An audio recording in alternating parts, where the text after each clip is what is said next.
গাড়ি থেকে নেমে হসপিটালে ঢুকলো নিবিড়। রিসেপশনের 2টা মেয়ে নিবিড়কে দেখে দৌড়ে এসে, স্যার আপনি এখানে? আপনার কোনো পেশেন্ট আছে হসপিটালে? আমার ওয়াইফ আছে। কথাটা বলে রিয়াকে ফোন দিয়ে, কোথায় তোমরা? 3 তলায়। নিবিড় মেয়েগুলো কি কিছু না বলে 3 তলায় চলে গেল। নিবিড় স্যার, আমাদের হসপিটাল ভাবতে পারছিস? হ্যাঁ চল, এমডিকে জানাই, স্যার পরে জানতে পারলে আমাদের অবস্থা খারাপ করবে। নিবিড় নূরজাহান বেগম আর রিয়াকে করিডোরে বসে থাকতে দেখে, প্রিয়তা কোথায়? প্লিজ তাড়াতাড়ি বলো, আমার বুড়ির কি হয়েছে? ও ঠিক আছে? রিয়া কিছুটা দূরে চোখ দিয়ে ইশারা করে দেখালো। নিবিড় চিন্তিত মুখে সেদিকে তাকিয়ে হতভম্ব হয়ে আছে। প্রিয়তা একজনের বাচ্চাকে কোলে নিয়ে আদর করছে। বাচ্চাটা কিছুতেই প্রিয়তাকে ছাড়তে চাইছে না।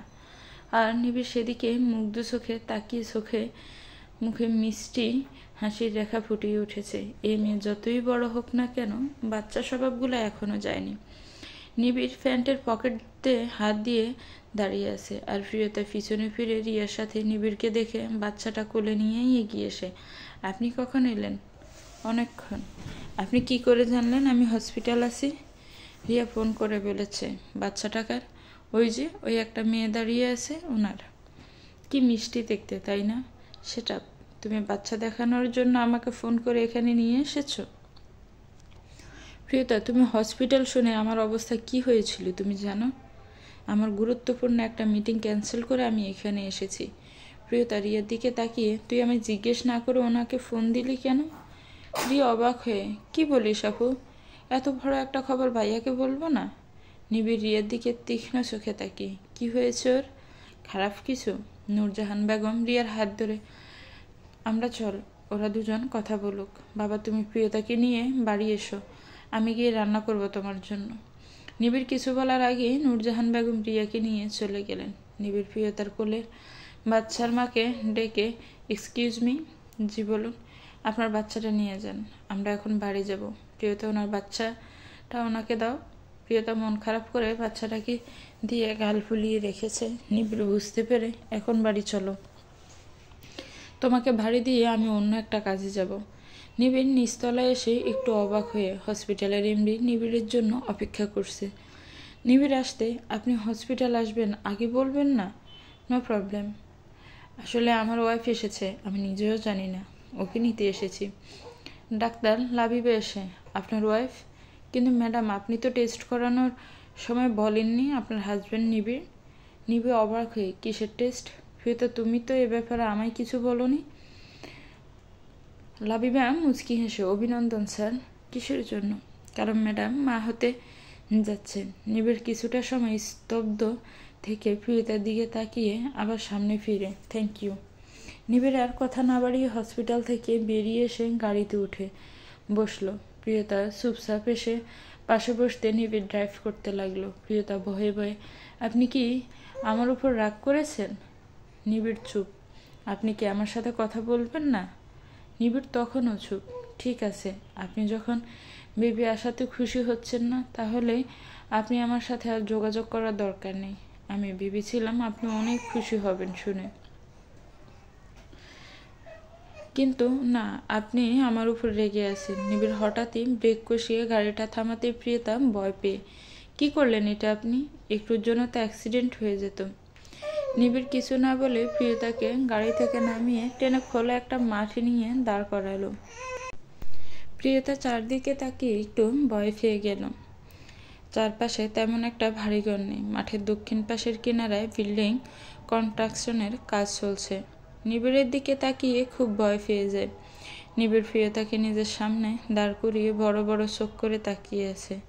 প্রিয়তা কাঁদো কাঁদো গলায় বলল, বিশ্বাস করুন আমি বুঝতে পারিনি আপনি কথাটা শুনে এতটা রেগে যাবেন। এখন তো কিছু করার নেই, বলুন। আপনি যদি চান আমি আপনার জীবন থেকে চলে যাব, তবুও বেবিটা নষ্ট করতে পারবো না। আমি কিছুতেই খুনি হতে পারবো না। প্রিয়তা আরও কিছু বলার আগে নিবিড় প্রিয়তাকে বুকে নিয়ে সমস্ত শক্তি দিয়ে জড়িয়ে ধরেছে। প্রিয়তা নিবিড়ের কিছুই বুঝে উঠতে পারছে না, হতভম্ব হয়ে নির্বিকার হয়ে আছে। নিবিড় প্রিয়তাকে ছেড়ে দিয়ে নিজের চোখের পানি হাতের উল্টো পিঠ দিয়ে মুছে হাঁটু গেড়ে নিচে বসে হাত বাড়িয়ে দিয়ে, এই মুহূর্তে আমার কাছে কিচ্ছু নেই, তবুও নির্লজ্জর মতো বলছি, তোমার বাচ্চার আদর্শ বাবা হতে দিবে একজন বিশ্বস্ত স্বামী, সারা জীবন চোখ বন্ধ করে যার উপর নিজের জীবনটা নির্ভর করে রাখবে, সুযোগ দিবে প্রতিটি মুহূর্তে তোমার পাশে থাকার, সুযোগ দিবে তোমার পেটে মাথা রেখে আমার বাচ্চার সাথে কথা বলার। প্রিয়তা মুক্তির মতো দাঁড়িয়ে নিবিড়ের দিকে তাকিয়ে চোখের পানি মুছে ঠোঁটের কোণে হাসি ফুটিয়ে, আপনি সত্যি সত্যি রাক্ষস, কখন কি করেন আমি বুঝতে পারি না। কেউ বাবা হওয়ার কথা শুনলে এরকম বদ্ধ উন্মাদ হয়ে যায়। আমি কতটা ভয় পেয়েছি আপনি জানেন। ন্যাকা কান্না দেখে আমার হাতটা কি ধরা যায় না? কতক্ষণ এভাবে বসে থাকবো? অভ্যস্ত নয়তো, পা ব্যথা করছে। আমি ন্যাকামি করি? ওকে, বসে থাকুন, এইটাই আপনার শাস্তি। ওকে, আমার বুড়ি বলেছে, তাহলে এভাবেই থাকি। প্রিয়তা হাতের উপর হাত দিয়ে, এবার উঠুন, বসে থাকলে পা ব্যথা করবে। নিবিড় উঠে দাঁড়িয়ে, বুড়ি আমার জামাই পাগলি। আচ্ছা, তুমি এত বড় একটা খবর আমায় আগে দাওনি কেন? দিলে তো পুরো হসপিটাল মিষ্টি খাইয়ে আসতাম। আমি কি করে জানবো? কয়েকদিন থেকে শরীর খারাপ দেখে মা জোর করে হসপিটাল নিয়ে গেল। আর খবরটা শুনে আমি কিন্তু আপনাকে এইভাবে দিতে চাইনি, চেয়েছি সারপ্রাইজ দিতে, কিন্তু এখন আপনিই উল্টো আমায় সারপ্রাইজ দিয়ে দিলেন। আসলে বাবা হলে কিভাবে রিয়েক্ট করতে হয় আমি জানি না। যখন কথাটা শুনলাম মনের ভেতর কি হচ্ছিল তোমাকে বোঝাতে পারবো না। নিবিড় মাথা চুলকাতে চুলকাতে মিনমিন করে, ফার্স্ট টাইম তো, তাই হয়তো। প্রিয়তা রাগি গেল, ও আরও বউ কয়েকটা ছিল নাকি? আরে না, কি বলবো, আমি সব গুলিয়ে ফেলতেছি বুড়ি। প্রিয়তা মুচকি হেসে নিবিড়কে ঝুড়িয়ে ধরে, আপনি সারা জীবন আমায় এমন করে বুড়ি ডাকবেন? আমি আপনার বুড়ি হয়েই থাকতে চাই। এখন বাড়ি চলো। আমি আমার বাচ্চার মাকে নিয়ে বাড়ি যেতে চাই। অনেকদিন তো হলো দূরে আছো। কিন্তু আপু আর রিশাদ আমি সামলে নিব। শোনো, বাড়ি গিয়ে আমি যা বলবো তুমি শুধু চুপচাপ শুনবা। আমার কথায় তুমি একটু রাগ করবে না, উল্টো অসহায়ের মতো মুখ করে থাকবে। আচ্ছা ঠিক আছে, কিন্তু মা তো রান্না করছে আপনার জন্য, না খেয়ে চলে যাবেন? ঠিক আছে, আগে তোমাদের বাড়ি যাব, তারপর আমার বাড়ি। নিবিড় প্রিয়তাকে নিয়ে অনেক শপিং করলো প্রিয়তার বাড়ির লোকের জন্য। প্রিয়তাদের বাড়ি থেকে খেয়ে নিবিড় বাড়িতে এসে সদর দরজা দিয়ে ঢুকেই দেখে সবাই বসে আছে ড্রয়িং রুমে। নিবিড়ের পিছনে প্রিয়তাকে দেখে সবাই উঠে দাঁড়িয়ে পড়লো। না দিয়ে এসে, বাই, এই মেয়েটা তোর সাথে এই বাড়িতে কি করছে? নিবিড় চুপ করে আছে। ভাই, আমি তোকে কিছু জিজ্ঞাসা করছি। এই অসভ্য মেয়েটা এখানে কি করছে? ভাই, আমি সুখে আছি, এটা কি তোর দেখতে মোটেও ভালো লাগে না? ভাই, এই মেয়েকে নিয়ে এসেছিস? আপু, তুই আমার কথা শোন। কি শুনবা আমি? সালমা বেগম উঠে এসে নাদিয়াকে জড়িয়ে, নাদিয়া, তুই কি করছিস মা? তুই অসুস্থ হয়ে যাবি, শান্ত হ। কি শান্ত হব মা? ও ওর বউকে ছাড়তে পারবে না, এটা আগে বললেই তো হতো, আমিই চলে যেতাম। নিবিড় দমকিয়ে, আপু তুই থামবি? ওকে আমি কেন নিয়ে এসেছি তুই জানিস? ও প্রেগনেন্ট। এছাড়া আমার আর কোনো উপায় নেই। কথাটা শুনে নাদিয়া কিছুটা সময় নিস্তব্ধ হয়েছিল, তারপর বলল, তাই বলে বাড়িতে নিয়ে আসবি ভাই? ও যদি রিশাদের দিকে আবার হাত বাড়ায় তখন? আপু, সেই সুযোগটাই ওকে দেওয়া হবে না। ওকে এই বাড়িতে না আনলে এসব মেয়েরা কি করে না করে তার কোনো ঠিক নেই। থানা পুলিশ এসব নিজের নামে আমি জড়াতে চাই না। আপু, তুই ভালো করে জানিস থানা পুলিশ হলে আমার অবস্থা কোথায় গিয়ে দাঁড়াবে। সালমা বেগম নিবিড়ের কথা শুনে, প্রিয়তা প্রেগনেন্ট? প্রিয়তার দিকে পা বাড়াতে নাদিয়া সালমা বেগমের দিকে চোখ রাঙিয়ে তাকাতে সালমা বেগম আবার দাঁড়িয়ে পড়ল। নাদিয়া প্রিয়তার সামনে দাঁড়িয়ে, প্রিয়তা, বাচ্চাটা কার? সত্যি আমার ভাইয়ের তো, নাকি রিশাদের মতো অন্য কাউকে ফাঁসাতে গিয়ে নিজেই ফেসে গেছো? এখন আসছো আমার ভাইয়ের গলায় ঝুলাতে। প্রিয়তার চোখ বন্ধ করে চোখের পানিকে মুছে নিচ্ছে। নিবিড় মনকে শক্ত করে দাঁড়িয়ে নিচের দিকে তাকিয়ে আছে। প্রিয়তা, আমার ভাইকে সহজ সরল পেয়ে পুলিশের ভয় দেখাচ্ছ, এটা তুমি ঠিক করোনি। এই বাড়িতে তুমি টিকতে পারবে? এই বাচ্চার বাবা আমার ভাই। আমার তো একটু বিশ্বাস হচ্ছে না। ভাই, তুই কিভাবে বিশ্বাস করে নিলি এর কথা? যে মেয়ে সবাইকে ঠকাতে পারে তার কথা? নিবিড় নাদিয়াকে বাহুডোরে জড়িয়ে, আপু তুই উপরে যা। কেন শুধু শুধু ওর সাথে কথা বলে নিজেকেই ছোট করছিস? তুই আর ওকে সমান? এই মেয়ে, তুমি এখন আমার বোনের সামনে দাঁড়িয়ে আছো, যাও উপরে যাও, একদম আমার বোনের সামনে আসবে না। নাদিয়া অবাক হয়ে, ভাই, এই মেয়ে তোর সাথে একই রুমে থাকবে? সেটা তো আমি মানব না। আপু ওকে এই সময় অন্য রুমে দিলে সমস্যা আমাদেরই। ও খারাপ হতে পারে, কিন্তু বাচ্চাটা তো আমার। আমি চাই না আমার বাচ্চা কোনো অযত্নে বড় হোক। নাদিয়া আর কথা বাড়ালো না। সালমা বেগম রুমে গিয়ে, শুনেছ, ড্রয়িং রুমে এত চেঁচামেচি কিসের? প্রিয়তা এসেছে, নিবিড় নিয়ে এসেছে। আমাদের নিবিড় নাকি বাবা হচ্ছে। ভালো কথা। হঠাৎই মোশাররফ হোসেন বসে, কে বাবা হচ্ছে? নিবিড়। মোশাররফ হোসেন উঠে দাঁড়িয়ে, আমি দাদা হচ্ছি? সালমা, তুমি এত বড় একটা সংবাদ এত দেরিতে দিচ্ছ?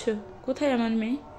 মোশাররফ হোসেন রুম থেকে বের হতে হতে উৎকো কণ্ঠে বলছে, ড্রাইভার কোথায়? ওকে বলো মিষ্টি দোকানের সব মিষ্টি আমার বাসায় নিয়ে আসতে। আত্মীয় স্বজন সবার বাড়িতে মিষ্টি পাঠাও। কোথায় প্রিয়তা? প্রিয়তা প্রিয়তা প্রিয়তা সিঁড়ি দিয়ে নেমে এসে মোশাররফ হোসেনকে সালাম করে, বাবা কেমন আছেন? এতদিন তোকে ছাড়া একটু ভালো ছিলাম না, তবে এই মুহূর্তে আমি খুবই ভালো আছি এবং সুখী মানুষ। নিবিড় নিচে নেমে এসে মোশাররফ হোসেনের কাণ্ড দেখে মুচকি মুচকি হাসছে। নিবিড়, তুই আমার মাকে ফিরিয়ে এনেছিস। আমি সত্যিই খুব খুশি হয়েছি। আমার ঘরের লক্ষ্মী ঘরে ফিরে এসেছে। সন্ধ্যা গনিয়ে এসেছে। নাদিয়া অদরাকে কোলে নিয়ে নিচে এসে অদরাকে জহির কোলে দিয়ে রান্নাঘরে গিয়ে প্রিয়তাকে দেখে কিছু না বলেই অদরার জন্য স্যুপ বানানোর জন্য পাতিল চুলার উপর বসাতে প্রিয়তা বলল, আপু তুমি যাও, আমি বানিয়ে দিচ্ছি। নাদিয়া দমকে, একদম চুপ, আমার সাথে একদম কথা বলবে না। তোমার মতো মেয়ের হাতে স্যুপ আমার মেয়েকে খাওয়াবই, এটা ভাবলে কি করে? নষ্টামি একটা। তোমাকে নিবিড় জীবনে না, পতিতালয়েই মানাবে। প্রিয়তা কিছু না বলেই দৌড়ে নিজের রুমে গিয়ে নিবিড়কে দেখে থমকে গেল। নিবিড় সামনে দেখে চোখগুলো মুছে, আপনি? তোমাকে আমি নিষেধ করেছিলাম আপুর সামনে বেশি যাবে না, তারপরও কেন গেলে? বলো কেন গেলে? তুমি কি একটা কথাও শুনবে না নাকি? আমি কতক্ষণ বসে থাকবো? আমার দম বন্ধ হয়ে আসে, তাই ভাবলাম সবার জন্য। Just set up. তুমি এই শরীর নিয়ে নাস্তা বানাতে গেছো? তোমার সাহস কি করে হয় আমার বাচ্চাটাকে কষ্ট দেওয়ার? সবসময় এই রুমে থাকবে, কোথাও যাবে না। আপুর সামনে তো যাবেই না। প্লিজ বুড়ি, এবার নিজের একটু যত্ন নাও। প্রিয়তা নিবিড়কে জড়িয়ে, আমি আর পারছি না গো, এইভাবে থাকা যায় না। আপু পতিতা বলেছে তাই? না না, আমি আপুর কথা কষ্ট পাইনি। আমার হয়তো এটাই প্রাপ্য ছিল। ছোটবেলা থেকে অনেক কথাই তো শুনে আসছি, শুধু এটারই বাকি ছিল। আজ এটাও শুনে নিলাম। হয়তো আরও অনেক কথা শুনতে হবে, তার জন্য আমি ঠিক নিজেকে প্রস্তুত করে নেব। নিবিড় প্রিয়তার কপালে চুমু দিয়ে, প্লিজ বুড়ি, আর কয়েকটা দিন ধৈর্য ধরো, তোমার নিবিড় সব ঠিক করে দিবে। একদিন আপুই এসে এসবের জন্য তোমার কাছে ক্ষমা চেয়ে নিবে। রাতে রিশাদ বাড়ি এসে মোশাররফ হোসেন সহ সবাই নিচে জমজমাটভাবে আড্ডা দিচ্ছে দেখে একটু অবাক হলো। এগিয়ে এসে নাদিয়ার হাতে ফাইলের ব্যাগ দিয়ে, কি হয়েছে নাদু, হঠাৎ এত উল্লাস কেন?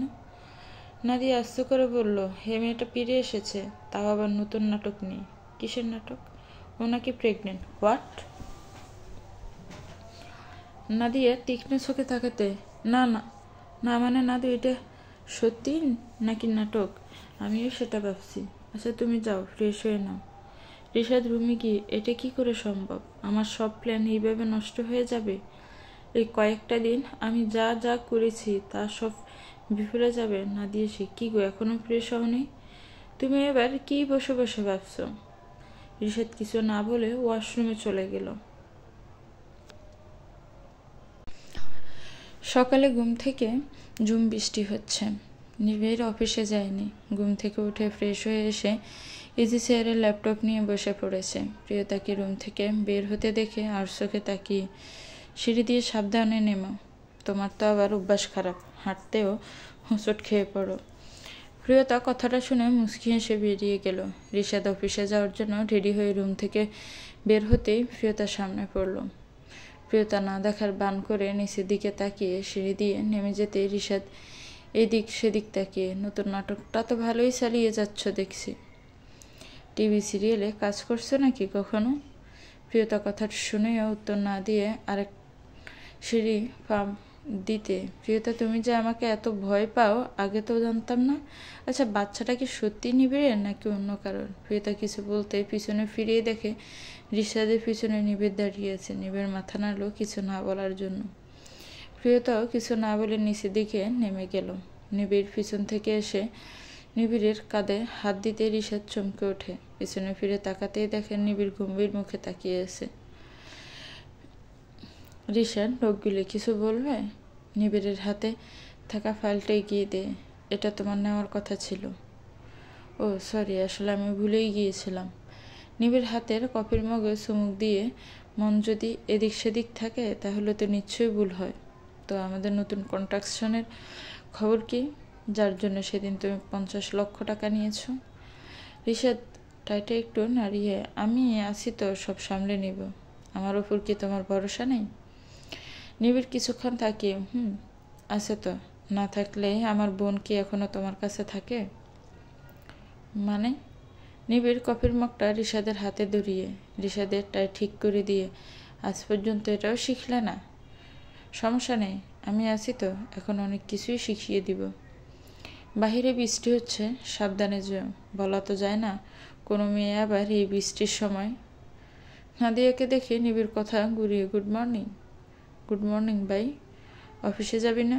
না আপু, মাহিতকে সব বুঝিয়ে দিয়েছি। আচ্ছা রিশাদ, তুমি যাও, নাস্তা করে নাও। নাদিয়া নেমে এসে প্রিয়তাকে দেখে কিছু না বলে নিজের হাতে রিশাদের জন্য নাস্তা টেবিলে নিয়ে এসেছে। মোশাররফ হোসেন চেয়ার টেনে বসতে বসতে, মা তো অনেক দিন হলো ওনার বাড়িতে চলে গেছে, আমরা না হয় একটু পর সবাই গিয়ে সারপ্রাইজ দিয়ে আসি। সালমা বেগম মাথা নাড়িয়ে, তুমি কি বলেছ? ঠিক বলেছ। নাদিয়া তুই কি বলিস? আমি কি বলবো, তোমরা যা ভালো মনে করো। মোশাররফ হোসেন নিবিড়ের দিকে তাকিয়ে, তুই কি বলিস? বাবা আপনি যেহেতু চাচ্ছেন তাহলে আর কি, যাব। সালমা বেগম প্রিয়তার দিকে তাকিয়ে, তুই যাবি না? প্রিয়তা দীর্ঘ গলায় বলল, মা আসলে আমার শরীরটা ভালো লাগছে না, আপনারা যান, আমি অন্য একদিন যাব। নিবিড় প্রিয়তার দিকে তাকিয়ে মনে মনে ভাবছে, ওর শরীর ভালো নেই, ও আমাকে জানানোর প্রয়োজন মনে করেনি। এখন তো জিজ্ঞেসও করতে পারছি না, আপু আবার বেঁকে বসবে। নাদিয়া নিবিড়ের দিকে আর চোখ পড়তে দেখে নিবিড় প্রিয়তার দিকে তাকিয়ে আছে। ভাই তুই নিশ্চয়ই এখন আর যাবি না? তোর বউয়ের শরীর ভালো নেই, তুই যাবিই বা কী করে, তাই না? নিবিড় নাদিয়ার দিকে ফিরে, আপু তুই ভুল ভাবছিস, ওর শরীর খারাপ তাতে আমার কি যায় আসে? এ বাড়িতে থাকতে দিয়েছি এটাই তো অনেক। মোশাররফ হোসেন নিবিড়ের দিকে তাকিয়ে, নিবিড় যা বলছিস ভেবে বলছিস তো? তোর মুখ থেকে আমি এসবের আশা করিনি। সালমা আজ আমরা যাচ্ছি না, প্রিয়তা যেহেতু শরীর ভালো নেই, আমরা অন্য একদিন যাব। প্রিয়তা এগিয়ে এসে মোশাররফ হোসেনের পাশে দাঁড়িয়ে, বাবা তোমরা যাও, আমার অতটাও মারাত্মক কিছু হয়নি যে তোমাদের আমার পাশে বসে থাকতে হবে। আর শেফালি আপা তো আসেনি। নাদিয়া প্রিয়তাকে ঝাড়ি দিয়ে, আর কত ড্রামা করবে শুনি? বাবা আমি বলে দিচ্ছি, আমরা কিন্তু আজকেই যাচ্ছি। কথাটা বলে নাদিয়া উঠে চলে গেল। নিবিড়ে উঠে চলে যেতে প্রিয়তা পিছন থেকে ডেকে, আপনি না খেয়ে চলে যাচ্ছেন? নিবিড় গম্ভীর গলায় বলল, তোমার আমাকে নিয়ে না ভাবলেও চলবে। নিবিড় রুমে গিয়ে ফাইসারি করছে এপাশ থেকে ওপাশ, এই মেয়েটা কি কখনো আমায় বুঝবে না? ভালোবাসা তো কখনোই দিতে পারে না, তাই বলে নিজের প্রতিও এত অবহেলা? কত করে বলে যাচ্ছি নিজের যত্নে নাও, কাজ করার জন্য তো লোক আছে, দরকার হলে আরও 10টা রাখবা। তারপরে সবার জন্য উনি রান্না করতে গেছেন। থাকো তুমি তোমায় নিয়ে, কে ভাবতো তোমার কথা? শুধু আমার বাচ্চাটা তোমার মাঝে না হলে দেখতে আজ নিবিড় তোমায় কি অবস্থা করতো। প্রিয়তা এসে নিবিড়কে ভিড় করতে দেখে জামা কাপড় ভাঁজ করতে করতে, কি ব্যাপার, জিনে ধরেছে নাকি দাদির সাথে কিভাবে প্রেম করবেন সেটা নিয়ে ভাবছেন? নিবিড় রাগান্বিত টকটকে লাল চোখে তাকিয়ে আছে প্রিয়তার দিকে, আপনি ফ্রেশ হয়ে আসুন, আমি আপনার জামা কাপড় বের করে দিচ্ছি। বলে প্রিয়তা আলমারির দিকে এগোতে নিবিড় প্রিয়তার হাত টেনে নিজের সামনে দাঁড় করিয়ে জাজালো স্বরে বলল, আমাকে কি তোমার মানুষ মনে হয় না? কেন শুনো না তুমি আমার কথা? কি করলে তুমি আমার সব কথা শুনবে? প্রিয়তা দ্বিধা গলায় বলল, কি হয়েছে আপনার? কি হয়েছে তুমি বুঝতে পারছো না? কথাটা বলে প্রিয়তার দিকে এগিয়ে যেতে প্রিয়তা পিছনতে লাগলো, তুমি আবার আমার কথার অবাধ্য হচ্ছ, তোমাকে এক কথা কতবার বুঝাতে হবে? প্রিয়তা ভয়ে ভয়ে, আপনি রাগ দেখাচ্ছেন কেন? কি করেছি আমি? তুমি অসুস্থ, তুমি আমাকে আগে জানাওনি কেন? কেন জানাওনি? আনসার দাও। আমি তো একদম ঠিক আছি, তখন তো মিথ্যা বলেছিলাম। কি করে বুঝবো আপনি এতটা রেগে যাবেন? মিথ্যা? হ্যাঁ মিথ্যা, কিন্তু কেন? আসলে আমার যেতে ইচ্ছে করছিল না, আর এতটা পথ জার্নি আমার একদম সহ্য হয় না। নিবিড় নিজেকে কিছুটা সংযত করে, এখন তুমি বাড়িতে একা থাকবে? শেফালি আপা আছে তো। আমিও কি বুঝে বাবাকে তখন হ্যাঁ বলে ফেললাম। ওকে, প্রবলেম নেই, আমি বাবাকে বলে দিচ্ছি আমার যাওয়া হচ্ছে না। নিবিড় পা বাড়াতে প্রিয়তা হাত ধরে টেনে নিবিড়কে ধার করিয়ে তার বুকে মাথা রেখে, আপনি না গেলে আপু সন্দেহ করবে, ভাববে আপনি আমার জন্যই যাচ্ছেন না।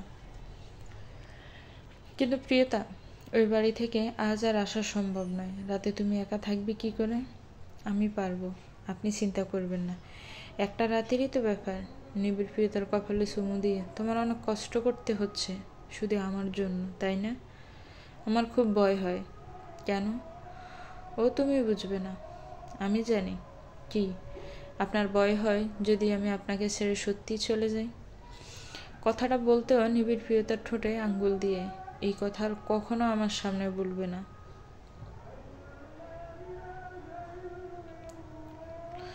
প্রিয়তা আস্তে করে আঙ্গুল সরিয়ে ফ্যাস ফ্যাস গলায় বলল, এই যুগে এত ডিভোর্স কেন জানেন? কারণ আমাদের ধৈর্য নেই। ধৈর্য ধরে ভালোবাসার মানুষটার পাশে থাকারই অঙ্গীকারবদ্ধ হতে পারি না। আমাদের জীবনে খুব তাড়া, আমরা মনে করি একটা সম্পর্ক থেকে বেরিয়ে গেলেই মুক্তি, হয়তো নতুন করে নতুন মানুষটার সাথে গুছিয়ে নেব।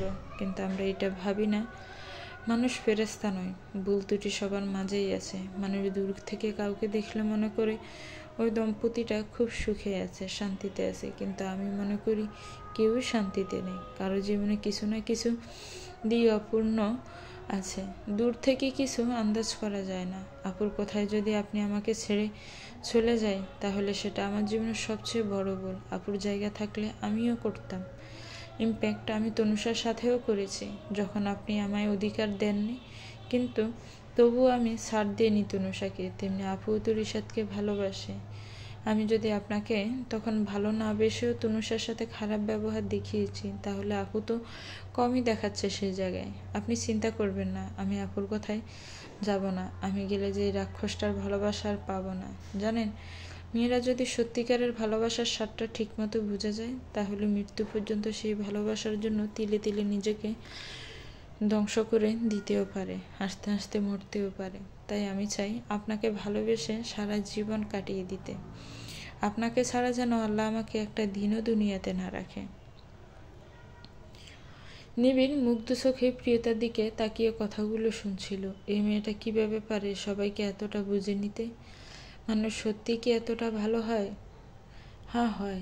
যদি প্রিয়তাকে না দেখতাম, সেটা হয়তো আমার কখনো জানা হতো না। বাবা, আজ আমার চিৎকার করে বলতে ইচ্ছে করে, সেদিন তোমার ডিসিশন ভুল ভেবেই আমি প্রিয়তাকে আপন করতে পারিনি। বাবা, তুমি ভুল করোনি, জীবনে বড় ভুল করে ফেলেছি আমি, প্রিয়তাকে দূরে সরিয়ে রেখে। আল্লাহ আপনার কাছে শুকরিয়া, আপনি এমন একটা মেয়ে আমার জীবনে দিয়েছেন। সবাই রেডি হয়ে ড্রয়িং রুমে নিবিড়ের জন্য অপেক্ষা করছে। নিবিড় রেডি হয়ে জুতা পরছে আর বারবার প্রিয়তাকে সাবধানে থাকার জন্য বলছে। আপনি কেন এত চিন্তা করছেন বলুন তো? আমি ঠিক সামলে নিব নিজেকে। নিবিড় উঠে এসে প্রিয়তাকে জড়িয়ে কপালে চুমু দিয়ে, ভালো থেকো। প্রিয়তা মোশাররফ হোসেনের সাথে কথা বলছে। নিবিড় সিঁড়ি দিয়ে নামতে নামতে হাতের ফোন বাজছে। হ্যাঁ মাহিদ বলো। স্যার, আপনার এক্ষুনি খুলনায় যেতে হবে। নিবিড় মাহিদের সাথে অনেকক্ষণ কথা বলে সবার সামনে এসে, সরি, তোমরা যাও। এই মুহূর্তে আমি খুলনা না গেলে আমার অনেক বড় লস হয়ে যাবে। মোশাররফ হোসেন নিবিড়কে সায় দিয়ে, ঠিক আছে, তাহলে তুই গিয়ে ফোন দিস, আর আমরা অবশ্যই সকাল সকাল চলে আসব। নাদিয়া এগিয়ে এসে, ভাই সাবধানে যাস, আর হ্যাঁ, গিয়েই কিন্তু ফোন দিবি। আল্লাহ তোর সব বিপদ থেকে রক্ষা করুক। নিবিড় সবার থেকে বিদায় নিয়ে বেরিয়ে গেল। মোশাররফ হোসেন, নাদিয়া, তারাও সবাই বেরিয়ে পড়ল। রিশাদের কথা উঠতে নাদিয়া বলল, অফিস থেকে রিশাদ ওই বাড়িতে চলে যাবে, এত চিন্তার কোনো কিছু নেই। কথাটা শুনে মোশাররফ হোসেন স্বস্তির নিঃশ্বাস ফেললেন। প্রিয়তা সবাইকে বিদায় দিয়ে উপরে উঠে আসার জন্য পা বাড়াতে শেফালি এসে, ভাবি তুমি তো তখন কিছু খাও নাই, এখন খাইয়ে ফেলো। শেফালি আপা, আমি পরে কিছু খেয়ে নিব। আচ্ছা ভাবি, তুই দুপুরে কি খাইবে সেটা তো কইলা না? তোমার রান্না করতে হবে না, আমি সামান্য কিছু বানিয়ে দুজনে খেয়ে নেব।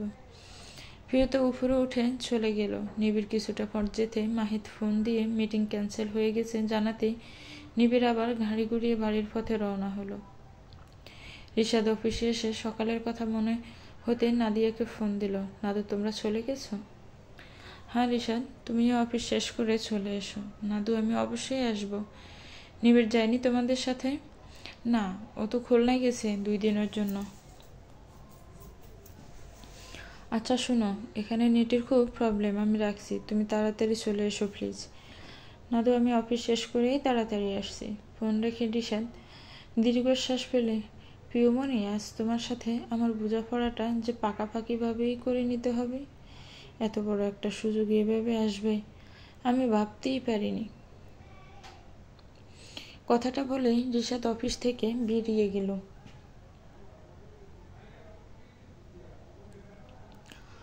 নিবিড় ফুলের দোকানে এসে গাড়ি থামিয়ে একগুচ্ছ রজনীগন্ধা আর বেলে ফুলের মালা নিল। প্রিয়তাকে সারপ্রাইজ দিয়ে আজ বাহিরে ঘুরতে নিয়ে যাব। কতদিন প্রিয়তাকে বাহিরে নিয়ে আসা হয় না। মেয়েটা মুখ ফুটে কখনো কিছু চায় না, একটা শাড়ি নিলেও ভালো হয়। অনেকদিন প্রিয়তাকে লাল শাড়িতে দেখা হয় না। আজ আমার বুড়িকে লাল শাড়িতে আমি নিজের হাতে সাজিয়ে দিব। বেলি ফুলের মালা খোপায় পরিয়ে আমি মুগ্ধ চোখে তাকিয়ে থাকবো।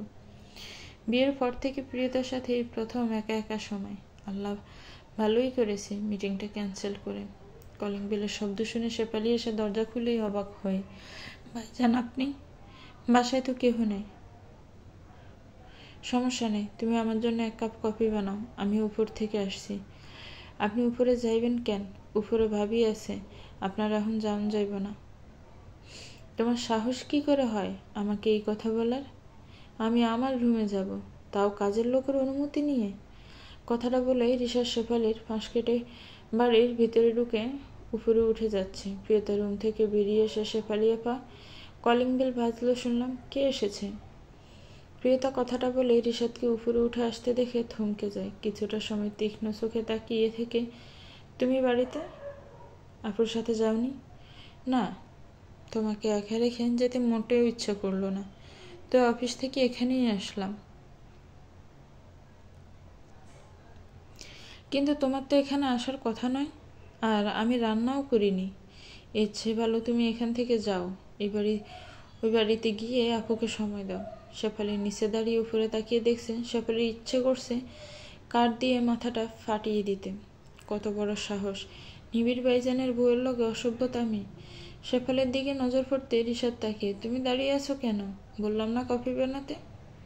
প্রিয়তা শেফালির দিকে তাকিয়ে, শেফালি আপা, কফিটা বানিয়ে দিয়ে ওকে বিদায় করো। কথাটা বলে প্রিয়তা নিজের রুমে যেতেই রিশাদ হাত ধরে ফেলে। পিছন থেকে প্রিয়তা থমকে দাঁড়িয়ে অবাক হয়ে রিশাদের দিকে তাকিয়ে আছে।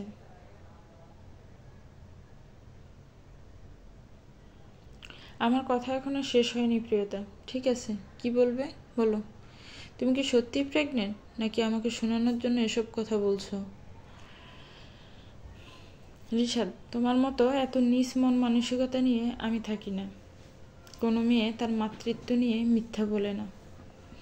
যারা বয়ফ্রেন্ডের সাথে অবৈধভাবে রাতের পর রাত কাটিয়ে যখন প্রেগনেন্ট হয়, তখন কিন্তু সে যতই খারাপ মেয়ে হোক না কেন, কোনো মাতৃত্বের কথাটা ঠিকই সবার সামনে প্রকাশ করে।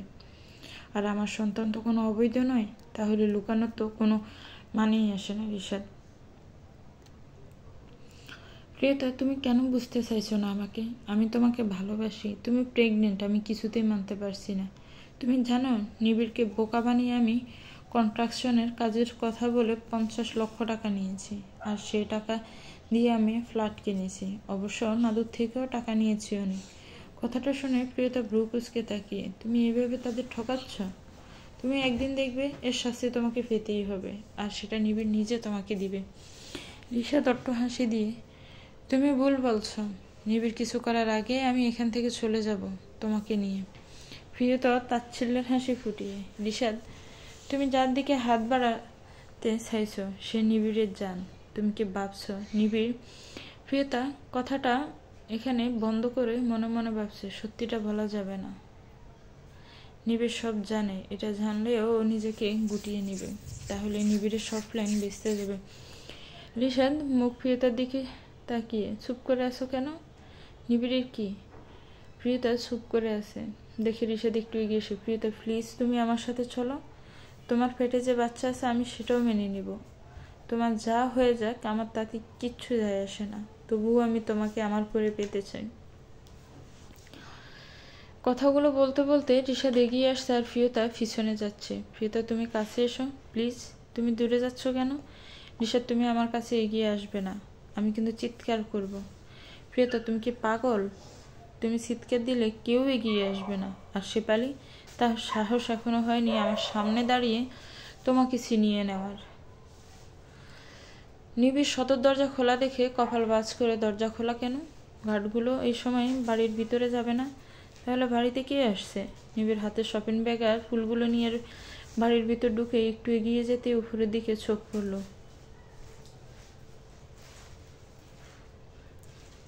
রিশাদ প্লিজ তুমি সরে যাও। নিবিড় হতভম্বর মতো তাকিয়ে আছে নির্বিকার হয়ে। রিশাদ হা করে তাকিয়েছে প্রিয়তার সিঁড়ি দিয়ে গড়িয়ে পড়ার যাওয়ার দিকে। প্রিয়তার হাত টেনে ধরার আগেই প্রিয়তা স্লিপ খেয়ে পড়ে যায়। প্রিয়তা গড়িয়ে একদম নিচে এসে জ্ঞান হারিয়ে ফেলে। নিবিড় নিজের হাতে সব কিছু ছেড়ে দিয়ে স্থির হয়ে ধীরে ধীরে এগিয়ে প্রিয়তার সামনে এসে দাঁড়িয়ে ধপাস করে বসে পড়ে।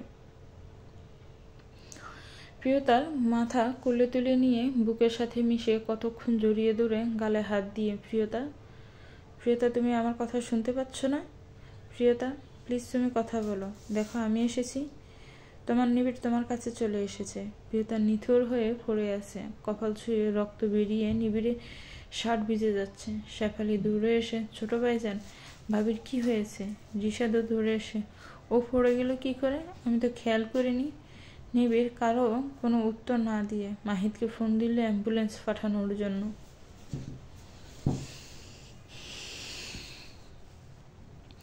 হসপিটালের করিডোরে অপেক্ষা করছে নিবিড়, মাহিদ, মোশাররফ হোসেন, সালমা বেগম আর দাদি। ডাক্তার অপারেশন রুম থেকে বেরিয়ে এসে আধা ঘন্টা পর মোশাররফ হোসেন এগিয়ে এসে, ডাক্তার প্রিয়তার কী অবস্থা? সরি চাচা, মেডিকেল সায়েন্সের কাছে এখন আর কিছুই নেই। উপরওয়ালাকে ডাকুন, আমরা অনেক চেষ্টা করেছি, এখনো জ্ঞান ফিরিনি। নিবিড় এগিয়ে এসে, জ্ঞান ফিরিনি মানে? ডাক্তার ও আমার ওয়াইফ, বুঝেছেন আপনি? ও আমার স্ত্রী। কত টাকা লাগবে আপনার? আমি দিব। আপনি আমাকে চিনেন? আমি নিবিড় ইসলাম। আর আমার ওয়াইফ এভাবে এখানে পড়ে থাকবে?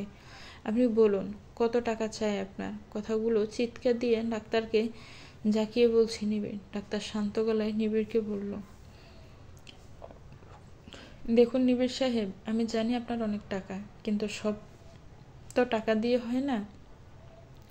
মেডিকেল সায়েন্স অনেক কিছু বাধ্যবাধকতা থাকে যা ডাক্তারেরা কিছু করতে পারে না, এক আল্লাহ ছাড়া। মাহিদ আর জুহি পিছন থেকে জড়িয়ে ধরেছে। স্যার প্লিজ আপনি শান্ত হন, ডাক্তারদের ওপর সব ছেড়ে দিন আর আল্লাহকে ডাকুন। আল্লাহ নিশ্চয়ই একটা ব্যবস্থা করে দিবে। জুহি নিবিড়কে ঝরিয়ে, ভাইয়া উনি ঠিক বলছেন, আল্লাহকে ডাকো, ভাবি ঠিক সুস্থ হয়ে যাবে। নিবিড় নিস্তব্ধ স্থির হয়ে পিছাতে পিছাতে চেয়ারে গিয়ে থপাস করে বসে পড়ল। মোশাররফ হোসেন পাশে বসে কাঁধে আলতো করে হাত রাখতে ধীরে ধীরে শান্ত গলায় বলল, বাবা আমার এত টাকা, এত প্রপার্টি, এসবের তো কোনো মূল্য নেই। সারা জীবন টাকার পিছনে দৌড়াতে দৌড়াতে কখনো এই কথা তো ভাবিনি অনেক সময় টাকার কোনো মূল্য থাকে না। বাবা আজ আমার সব মূল্যহীন। মোশাররফ হোসেন ভারী গলায় বলল, বাবা তুই এভাবে ভেঙে পড়ছিস কেন? প্রিয়তা ঠিক সুস্থ হয়ে যাবে। কিন্তু আমি বুঝতে পারছি না প্রিয়তার এই অবস্থা কিভাবে হলো। শেফালি যদি ফোন করে না বলতো তাহলে তো আমরা জানতেই পারতাম না। দাদি এসে পাশে বসে, নিবিড় আমারে তুমি একখান কথা কও দেখি, প্রিয়তার এই অবস্থা হইল কেমনে? শুনলাম তুমি নাকি খুলনায় গেছিলা, তাহলে বাড়ি আসলা কি কইরা? নিবিড় কিছুই বলল না, চুপ করে উঠে দাঁড়িয়ে পড়ল। ডাক্তাররা প্রিয়তাকে অপারেশন রুম থেকে বের করে ইমার্জেন্সি স্পেশাল কেবিনে দিয়ে দিয়েছে। নিবিড় সেদিকে করুণ চোখে তাকিয়ে আছেন। ডাক্তার এসে নিবিড়ের কাঁধে হাত দিয়ে, সরি মিস্টার নিবিড়, আপনার বাচ্চাটাকে বাঁচিয়ে রাখতে পারলাম না। নিবিড় নীরব হয়েই দাঁড়িয়ে আছে। রিশাদার না দিয়ে দৌড়ে এসে নিবিড়ের সামনে দাঁড়িয়ে, ভাই প্রিয়তার এখন কি অবস্থা? ডাক্তার কি বলেছে? নিবিড় কিছুই বলল না। পাশ কেটে নাদিয়ার পাশ থেকে সরে গিয়ে প্রিয়তার কেবিনে গেল। নিবিড় টলমলে রক্তাক্ত লাল চোখে তাকিয়েছে প্রিয়তার দিকে। পাশে এসে চেয়ার টেনে বসে কিছুক্ষণ তাকিয়ে থেকে আবেগী গলায় বলল, বুড়ি, এই বুড়ি, দেখো আমি খুলনায় যাইনি, তোমার কাছে আবার ফিরে এসেছি। বুড়ি জানো, আজ আমি তোমার জন্য লাল বেনারসি এনেছি, রজনীগন্ধা তোমার পছন্দের বেলি ফুলের মালা এনেছি। আজ আমি তোমায় নিজের হাতে সাজাবো। এই বুড়ি, উঠো না, এত ঘুমাচ্ছ কেন তুমি? বুড়ি জানো, আজ আমি তোমাকে সময় দিব, তোমার জন্য একটা দিন লিখে দিব। এই বুড়ি, উঠো না, তুমি না উঠলে আমি কার সাথে কথা বলবো? তোমার মতো করে কেউ তো আমায় বুঝে না, তোমার মতো করে কেউ আমার রাগ সহ্য করে না। বুড়ি, তুমি ঘুমিয়ে থাকলে আমি কার সাথে কথা বলে নিজেকে হালকা করব? বুড়ি, এবার কিন্তু আমি সত্যি সত্যি রেগে যাব। তোমার সাথে কথা বলে যে শান্তিটা আমি পাই, সে শান্তি আমি আর কোথাও পাই না। বুড়ি, তোমাকে আমি আর কখনো বকবো না, আর কখনো রাগ দেখাবো না, তবুও ওঠো প্লিজ, একবার তাকাও আমার দিকে। নিবিড় ঢোক গেলে কিছুক্ষণ প্রিয়তার দিকে তাকিয়ে থেকে, আবার মজা করছো তুমি আমার সাথে? কেন করছো এমন? নিবিড় এবার ধমকিয়ে, এই মেয়ে, তুমি পেয়েছোটা কি? আমাকে তুমি প্রতিদিন নতুন নতুন ড্রামা করবো, আমি আর সেসব সহ্য করব? তোমাকে তো আমি বলেইছি আর তোমাকে রাগ দেখাবো না। মাপ চাইতে হবে তোমার কাছে, পা ধরে বলো তুমি কি করলে তুমি উঠবে?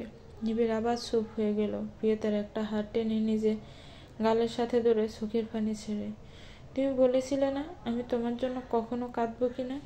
আজ দেখো আমি কাঁদছি, তবে ইচ্ছে করে নয়। বুড়ি, চোখ দুটো আজ যে নিজের নিয়ন্ত্রণে নেই। আমি তো সব নিয়ন্ত্রণ করতে পছন্দ করি, কিন্তু আজ হচ্ছে না। জানো প্রিয়তা, তোমার ওই ঘুমের কাছে আমার সব সম্পদ মূল্যহীন, কিচ্ছুর দাম নেই। প্রিয়তা, তুমি আজ আমায় যা ইচ্ছে বলে ডাকতে পারো, আমি একটুও রাগ করবো না। তবে যার জন্য তোমার এই অবস্থা, তাকে আমি কি অবস্থা করি তা তো জানো, ও আর দেখলেও আটকে উঠবে। ও ভেবেছে তোমাকে আমার জীবন থেকে সরিয়েও খুব ভালো থাকবে, কিন্তু জানে না নিবিড় কতটা ভয়ঙ্কর এবং ভয়াবহ। ডাক্তার এসে নিবিড়ের পাশে দাঁড়িয়ে, মিস্টার নিবিড়, আপনি বাহিরে যান, রোগীর পাশে এভাবে বসে থাকাটা ঠিক না। নিবিড় উঠে চোখ মুছে, ডাক্তার, ওর কতদিন পর জ্ঞান ফিরবে সেটা তো জানি না, তবে আজও ফিরতে পারে, 6 মাসও লাগতে পারে, আবার 1 বছরও। ওকে, আপনি এক কাজ করুন, ওকে বাড়ি নেওয়ার ব্যবস্থা করুন, সাথে 2 জন সিস্টার দিয়ে দিন, আর আমি ওর সেবা করব। আজ থেকে এটাই আমার দ্বিতীয় চ্যালেঞ্জ, ওকে সুস্থ করার।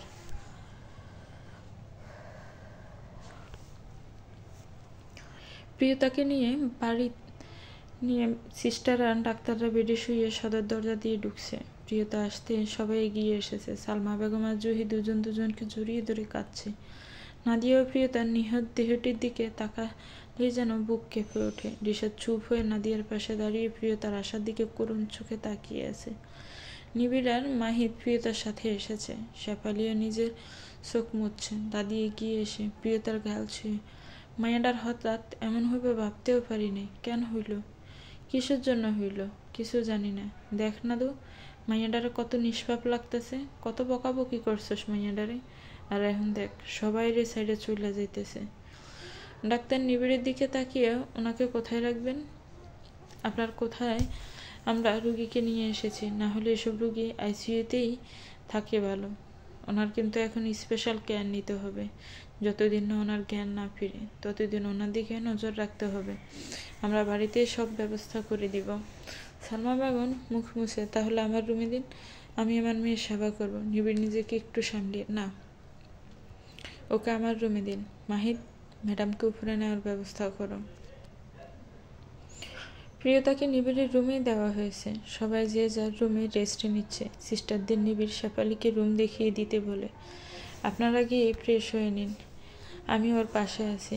সিস্টাররা হাসি মুখে রুম থেকে বেরিয়ে গেল। নিবিড় এসে প্রিয়তার পাশে বসে একটা হাত নিজের হাতের মুঠোয় নিয়ে চুমু দিয়ে অপলক দৃষ্টিতে তাকিয়ে আছে চল চোখে। অনেক অভিমান আমার উপর তোমার, তাই না বুড়ি? তাই তো রাগ করে চোখ বন্ধ করে আছো। কিন্তু কতদিন থাকবে তুমি আমাকে এইভাবে ছেড়ে? তোমার বকবকানি না শুনলে আমার যে কিছু ভালো লাগে না।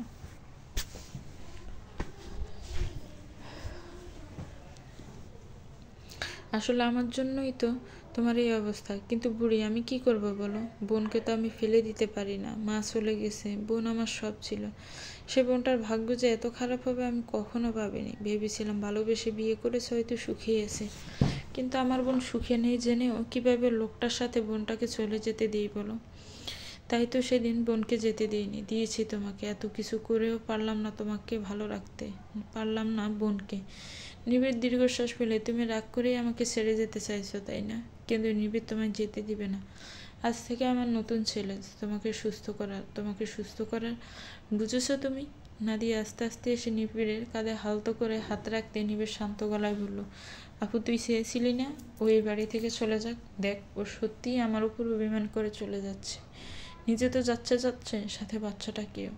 বাচ্চাটার জন্য আমার দুঃখ নেই, কিন্তু এই মানুষটা, সেও কি আমার কাছে ফিরবে না? অবশ্য তোর জন্য ভালো হয়েছে তাই না? আপু তুই খুশি হয়েছিস? নাদিয়া কাঁদো গলায়, ভাই আমি চাইনি প্রিয়তার এমন কিছু হোক। হ্যাঁ, মেয়েটার উপর আমার রাগ ছিল, তাই বলে আমি ওর খারাপ চাইনি।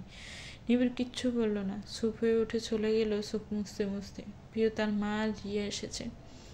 প্রিয়তাকে দেখে চোখ মুখ মুছে নিচ্ছেন নূরজাহান বেগম। জুহিও প্রিয়তার পাশ থেকে নড়তে চাইছে না। নিবিড় রুমে আসতে নূরজাহান বেগম করুণ গলায় বলল, বাবা আমার মেয়েটার এই অবস্থা কিভাবে হলো? নিবিড় কিছু না বলে চুপ করে অন্যদিকে ফিরে আসে। আমি তোমাকে কিছু জিজ্ঞেস করছি, চুপ করে থাকলে কি সব উত্তর পাওয়া যায়? মা, উত্তর দেওয়ার একটা সময় আছে, আর আপনাকে সেই সময় অনুযায়ী উত্তরটাই দিব। নূরজাহান বেগম কথা বাড়ালেন না। নিবিড়ের কথায় তিনি অনেক কিছু বুঝতে পেরেও চুপ করে আছে। নিবিড় আরও কিছু বলতে যাবে, তখন নাদিয়া রিশাদের রুমে ঢুকে, ভাই আমি তোর জন্য খাবার নিয়ে এসেছি, কাল থেকে কিছু খাসনি, এখন অল্প কিছু খেয়ে নে। রিশাদকে দেখে প্রিয়তার মা বড়সড় ধাক্কা খেলো। অবাক হয়ে রিশাদের সামনে, তুমি এখানে? নাদিয়া প্রিয়তার মায়ের কথা শুনে, আন্টি ও আমার হাজব্যান্ড, আপনি চিনেন নাকি? কথাটা শুনে নিবিড় এসে, মা রিশাদকে চিনবি কি করে? খাবারটা নিয়ে তুই এখান থেকে যা, আর ওনাদেরকেও নিয়ে যা, আমার গেস্ট রুমটা খুলে দে। রিশাদ নিবিড়ের কথা একটু অবাক হলো। নিবিড় কি কথা ঘুরাতে চাইছে? নিবিড় জেনে ঘুরাচ্ছে নাকি না জেনে? নাদিয়া নূরজাহান বেগম আর রিয়াকে নিয়ে চলে গেলেন। রিশাদ যাওয়ার জন্য পা বাড়াতেই, অনেক ভালোবাসো প্রিয়তাকে? কথাটা শুনে রিশাদ থমকে দাঁড়িয়ে পিছনে ফিরল, চোখ বড় বড় করে তাকিয়েছে নিবিড়ের দিকে। একটা কথা কি জানো, আমি নিজে খাল কেটে কুমির নিয়ে এসেছি। রিশাদ ঢোক গেলে, মানে হঠাৎ এসব কথা? নিবিড় রিশাদকে কষিয়ে একটা থাপ্পড় দিয়ে, নাটক তুই আমার বোনের সাথে দেখা, আমার সাথে নয়। তুই কি ভেবেছিস আমার বোন তোর কথায় ভুলে যায় বলে আমিও যাব? নিবিড় তাচ্ছিল্যের হাসি দিয়ে, ভুল ভেবেছিস? আসলে তোর জন্য আমি ফাঁদ পেতেছিলাম, আর তুই ভুল করে সেই ফাঁদে পা দিয়ে বসে আছিস। তুই নিজেকে যতটা চালাক ভাবিস তার থেকেও তুই বোকা। কথাটা বলে নিবিড় নিজের চেয়ারে পায়ের উপর পা দিয়ে বসে, তুই নিবিড় ইসলামের সাথে টেক্কা দিতে এসেছিস? তুই কি ভেবেছিস নিবিড়ের সাথে টেক্কা দেওয়ার ক্ষমতা তোর আছে? যদি এইটা ভেবে থাকিস ভুল ভাবছিস। নিবিড় এমনি এই জায়গায় এসে পৌঁছায়নি। এই 31 বছর বয়সে সফল বিজনেসম্যান হওয়াটা এতটাও সোজা নয়। তুই কি ভেবেছিস আমার বউয়ের পিছনে লাগবি আর আমি জানতে পারবো না? তোকে নিয়ে তো আমার সন্দেহ সেদিনই হয়েছে, যেদিন দেখলাম তুই আমার প্রিয়তা ড্রয়িং রুমে কথা বলছিস, কিন্তু আমিও প্রিয়তাকে বুঝতে দিইনি তোকে আমি সন্দেহ করছি। রিশাদ এগিয়ে নিবিড়ের সামনে এসে, নিবিড় তুমি এসব কি বলছো? আমি তো কিছুই বুঝতে পারছি না। সেটা 50 লক্ষ টাকা তুই কি করেছিস সেটা আমি জানি। প্রিয়তাকে নিয়ে থাকবি বলে ফ্ল্যাট কিনেছিস, কিন্তু পাশের ফ্ল্যাটের নেম প্লেটটা তো চোখে পড়েনি। প্রিয়তা SMS দিয়ে ভয় দেখিয়েছিস, সেটাও আমার জানা। তোর কারণে ওর এত বড় একটা অ্যাক্সিডেন্ট হয়েছে, সেটাও আমার অজানা নয়। তুই কি ভাবছিস এত কিছু জেনেও আমি এত শান্ত কি করে? নিবিড় বসা থেকে উঠে দাঁড়িয়ে, মানুষ পাহাড় পরিমাণ গুনাহ করলেও আল্লাহ নিজে যখন ধৈর্য ধরে থাকে, তার পাপী বান্দার হাসরের দিন শাস্তি দিবে, সেখানে তো আমি মানুষ। তুই ধৈর্য ধরে চিন্তা করতে থাক তোর শাস্তিটা কতটা ভয়াবহ হতে পারে, আর তুই আল্লাহর কাছে দোয়া কর নিবিড় যেন নিজে হাতে তোকে শাস্তিটা দিলেও সেটা যেন কম হয়। রিশাদ কি বলবে বুঝতে পারছি না। নিবিড়ের সামনে আর এক মুহূর্তের জন্য দাঁড়ালো না। কেটে গেল কয়েকটা দিন। প্রিয়তার এখনো জ্ঞান নেই। সকালে মসজিদ থেকে ফজরের নামাজ আদায় করে নিবিড় বাড়ি ঢুকেই দেখে নাজিফা বেগম সোফায় বসে আছে আর নাদিয়ার সামনে দাঁড়িয়ে। নিবিড় ভিতরে ঢুকে, আপু উনি এত সকালে এখানে কেন? নাফিজা বেগম তড়িঘড়ি করে উঠে গিয়ে নিবিড়ের সামনে দাঁড়িয়ে, আমি তোর মা, তোর বিপদের দিনে আমি তোর পাশে থাকবো না মা? আপনি আমার মা হন? এটা তো আমি জানতাম না। আমার মতো মায়ের রুমেই আছে। নিবিড়, তুই আমায় ক্ষমা করে দে। মানুষ তো ভুল করে, তাই না? আমিও ভুল করেছি। যে মানুষ না জেনে ভুল করে তাকে মাফ করা যায়, আর যে জেনে বুঝে ভুল করে তাকে কি করে মাফ করা যায়? প্লিজ আপনি আর এই বাড়িতে আসবেন না, আমাদের একটু শান্তিতে থাকতে দিন। নিবিড় কথাটা বলেই উপরে যাবার জন্য পা বাড়াতে নাজিফা জড়িয়ে ধরে, বাবা আমি তো বলছি না আমি এই বাড়িতে থাকবো, আমি শুধু আমার সন্তানদের চোখের দেখা দেখতে চাই। সন্তান? কে আপনার সন্তান? এই বাড়িতে সালমা বেগমের সন্তানই থাকে কেবল, আর কেউ না। আর কত নিচে নামাবেন নিজেকে? লজ্জা হওয়া উচিত আপনার। আপনার জায়গায় আমি থাকলে জীবনেও চেহারা দেখাতে আসতাম না। নাজিফা বেগম কান্নায় ভেঙে পড়েছেন, নিজেকে সামলাতে পারছেন না। নিবিড় উপরে যাওয়ার সময় নাদিয়াকে ভুলে গেল নাজিফা বেগমকে বিদায় করার জন্য। নাদিয়া এগিয়ে এসে নাজিফা বেগমের চোখের পানি মুছে, আপনি চলে যান। ভাই যাকে একবার ঘৃণার চোখে দেখে তার দিকে ফিরেও তাকায় না। আপনার কান্না ওর কান পর্যন্ত পৌঁছানোই যাবে না। নাদিয়া, তুই আমায় ক্ষমা করেছিস তো? নাদিয়া কিছুক্ষণ চুপ করে থেকে, আপনি বাড়ি যান, আর প্লিজ কখনো আসবেন না। আমার ভাই নিজেকে এইভাবে সামলাবে আমি বুঝতেই পারিনি। আপনি এই সময় ওর মনের আঘাতটা আর ভাড়াবেন না। নাদিয়া কথাটা বলেই আর দাঁড়ালো না, নিজের রুমে চলে গেল। সালমা বেগম দূর থেকে দেখে নিজের চোখের পানি মুছে নিবিড়ের রুমে গেল প্রিয়তাকে দেখতে। নিবিড় প্রিয়তার পাশে বসেই কান্না করছে, নিজের মুখটা প্রিয়তার মুখের উপর দিয়ে নিয়ে। বুড়ি আর কতদিন ঘুমাবে? তোমার কি সত্যিই ইচ্ছে করে না তোমার এই রাক্ষসটার বুকে মাথা রাখতে? নিবিড় চোখ থেকে ঝরে যাওয়া পানির ফোঁটা প্রিয়তার কপালের উপর পড়তে শ্বাস প্রশ্বাস বেড়ে গিয়েছে। প্রিয়তার পাগুলো নাড়াচ্ছে। সালমা বেগম এসে হতভম্বের মতো তাকিয়েছে। নিবিড় প্রিয়তার অবস্থা দেখে তড়িঘড়ি করে ডাক্তারকে ফোন দিল। সিস্টার এসে ডাক্তারকে ফোন দিয়েছে। নিবিড় শান্ত গলায় বলল, সিস্টার, ওর খুব কষ্ট হচ্ছে অনেক, তাই না? সিস্টার কিছু বলল না, চুপ করেই আছে প্রিয়তার দিকে তাকিয়ে। সিস্টার মনে ভাবছে, আমি যা আন্দাজ করছি তা যদি সত্যি হয় তাহলে মিস্টার নিবিড় আপনি জিতে গেছেন। ডাক্তার এসে প্রিয়তাকে দেখে, আলহামদুলিল্লাহ মিস্টার নিবিড়, আপনার ওয়াইফে তো জ্ঞান ফিরে এসেছে। নিবিড় অবাক হয়ে, হোয়াট? কিন্তু এটি কীভাবে সম্ভব? আর জ্ঞান ফিরলে তো এখনো তাকাচ্ছে না। আপনি একটু শান্ত হয়ে অপেক্ষা করুন, দেখবেন বিকেলের মধ্যেই রুগী আপনাদের সাথে কথাও বলবে, যদি আল্লাহ চান। নিবিড় ডাক্তারের কথা শুনে চোখ মুখ মুছে, মা শুনেছ? প্রিয়তা নাকি আমার সাথে কথা বলবে। সালমা বেগম মুখে হাসি ফুটিয়ে, আল্লাহ তোর ডাক নিশ্চয়ই শুনেছে। আমার যে ছেলে ঠিকমতো নামাজ পড়তো না, সে ছেলে 5 ওয়াক্ত নামাজ আদায় করে, তার বুড়ির জন্য দোয়া করছে। প্রিয়তার অসুস্থ হওয়ার পর থেকেই নফল রোজা রাখছে। তাকে তো আল্লাহ নিরাশ করবেন না, তার বুড়িকে যে ফিরে আসতেই হতো তার কাছে। তো ভিউয়ার্স, গল্পের এই পার্টটা কেমন হয়েছে একটু কমেন্টস করে জানাবেন। গল্পের পরবর্তী পার্ট আগামীকালকে দেওয়া হবে। আজকে গল্পের পার্টটা দেরি করে দেওয়ার জন্য সরি।